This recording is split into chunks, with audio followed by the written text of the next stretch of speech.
All right, let's talk about what the race in South Carolina looks like. Leslie Sanchez is a CBSN political contributor and Republican strategist. Josh Holmes is the former chief of staff for Senator Mitch McConnell and president and founding partner of Calvary. Okay, great to see you both today. Let's talk first about South Carolina and what Chris Christie leaving the race does to the chaos that now envelops this crazy, wonderful, but rather non-traditional campaign. Josh?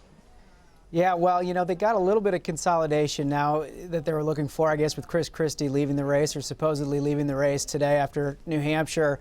But I think mostly Republicans were looking for a little bit more, right? I mean, there was the governor candidates. I think people were hoping that they would have maybe one that would come out in a much stronger position than Kasich came out of New Hampshire. That didn't happen, obviously. And so now you've got Donald Trump with a massive lead.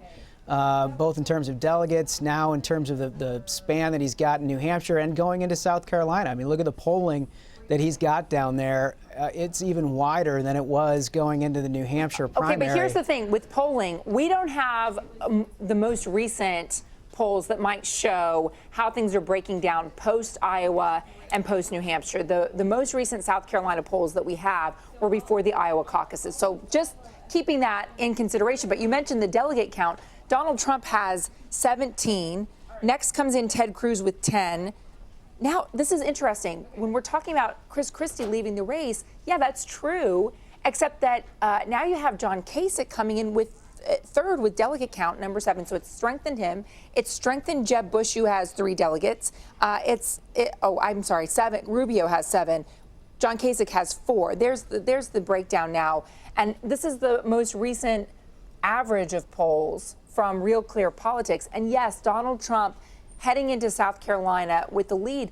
But everything that we've seen, Leslie, shows that Ted Cruz is really confident that where evangelicals are strong and where he can make a play on this Tea Party fervor, he's going to do well. Have to think about the fact that Ted Cruz has been raising money from a lot of the southeastern states since 2011, definitely for his Senate run. He has a massive database. He's been using a lot of micro-targeting and data that he used in Iowa. He's going to apply the same skill and discipline to the southern states. So raising money, knowing who his voters are, and getting them out. How influential is money at this stage in the game in terms of fundraising? Is it a make or break moment for, say, Marco Rubio? His campaign told me yesterday they have $20 million on hand, where John Kasich has put everything he had into New Hampshire. Here's how the money breaks down right now. Jeb Bush still coming in way far beyond any of the other candidates. Donald Trump likes to point out this is not really fair to him because he's funding his own campaign. He's funding his own campaign. He's getting tremendous amount of what we call earned media, which is free publicity.